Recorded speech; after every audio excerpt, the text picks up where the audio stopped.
If the category of magic is already unstable in literate civilizations, it becomes even more precarious when pushed back into the deep prehistoric record.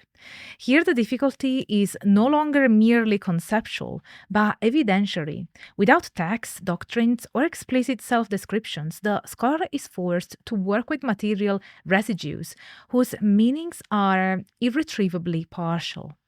Yet it is precisely within this fragmentary terrain that some of the most compelling evidence for early ritualized and symbolic behavior emerges, which suggests that practices later classified as magical are entangled with the very emergence of Homo sapiens as a meaning making species. Archaeological indicators of non utilitarian action appear far earlier than the Upper Paleolithic explosion of figurative art. Sites such as Kafze and School in the Levant, dated to approximately 90,000 to 120,000 years ago, contain deliberate burials in which bodies were placed in flexed positions, accompanied by grave goods and covered with red ochre. The repeated and geographically widespread use of ochre is particularly striking. It cannot be explained in terms of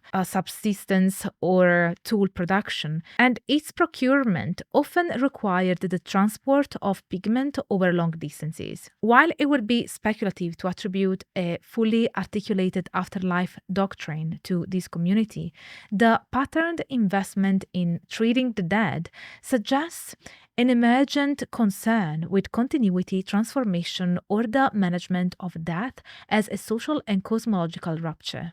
At minimum, such practices indicate that death was not experienced as a purely biological event, but as something requiring symbolic containment. The Upper Paleolithic intensifies these tendencies in ways that remain difficult to interpret without theoretical risk. Cave sites such as Scove, Lascaux, Altamira, and Trois-Frères confront the scholar with an apparent paradox.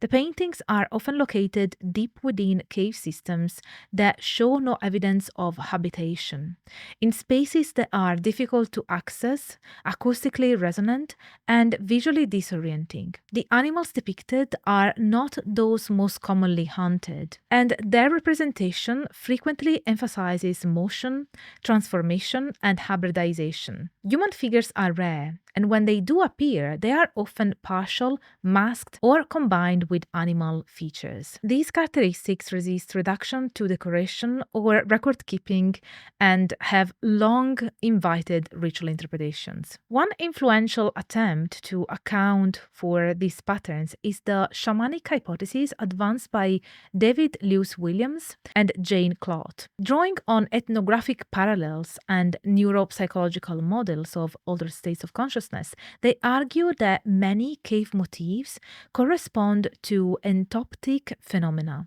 generated by the human nervous system under trance conditions. According to this model, caves functioned as liminal spaces where individuals entered older states, experienced visionary imagery, and externalized those experiences onto the rock surface, which itself was conceived as a permeable boundary between worlds. The appeal of this approach lies in its attempt to bridge biology, cognition, and culture without reducing symbolism to either neurological noise or arbitrary convention. Yet the hypothesis has also attracted sustained criticism. Paul Bahn and others have noted that the model relies heavily on ethnographic analogy, particularly with San shamanism, projecting historically specific practices across vast temporal and geographical distances. More fundamentally, critics argue that the hypothesis risks becoming unfalsifiable. Any geometric motif can be interpreted as entoptic, any animal hybrid as a trans figure, thereby insulating the theory from empirical challenge. These objections are not trivial. They remind us that interpretive coherence should not be mistaken for evidentiary sufficiency. Nevertheless, the rejection of a universal shamanic model does not dissolve the ritual problem. Alternative approaches, including structuralist analysis of animal symbolism and theories of hunting magic, have their own limitations. What remains difficult to deny is that Upper Paleolithic visual culture reflects a sustained engagement with non ordinary modes of perception and representation.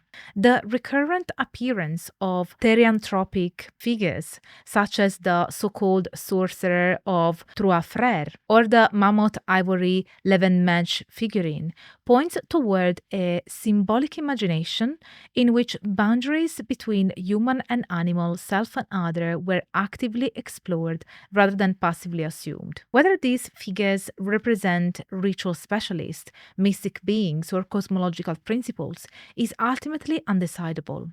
What matters is that they materialize a worldview in which transformation is central rather than anomalous. Burial practices from this period further reinforce this picture. The elaborate Sungir burials in Russia, dating to approximately 34,000 years ago, involved extraordinary investments of labor and material in the interment of both adults and children. Thousands of ivory beads, carefully arranged, accompanied bodies that were otherwise biologically unremarkable. Such expenditure cannot be explained by social status alone, particularly in the burial of children.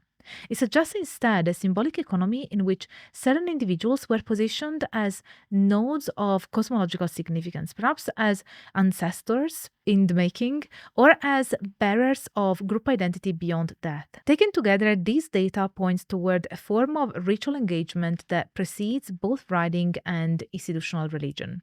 It would be misleading to label disengagement magic in any straightforward sense. There is no evidence of spells, formulae, or explicit instrumental manipulation of unseen forces. At the same time, it would be equally misleading to describe it as mere symbolism devoid of efficacy. The practices evident in deep prehistory appear oriented towards transformation, mediation, and continuity, and address vulnerability in the face of death, danger, and environmental uncertainty. They operate not by asserting control over a separate supernatural realm, but by embedding human action within a responsive and animate world. From this perspective, prehistoric ritual behavior does not represent a primitive stage awaiting refinement, but a foundational configuration of human religiosity. Later magical systems do not invent the impulse to intervene symbolically in reality. They formalize, textualize, and specialize modes of engagement that are already present when humans first begin to bury their dead, paint the walls of caves, and mark their bodies and environments with substances that exceed survival. The deep prehistory of ritual is therefore not a prelude to magic, but its condition of possibility.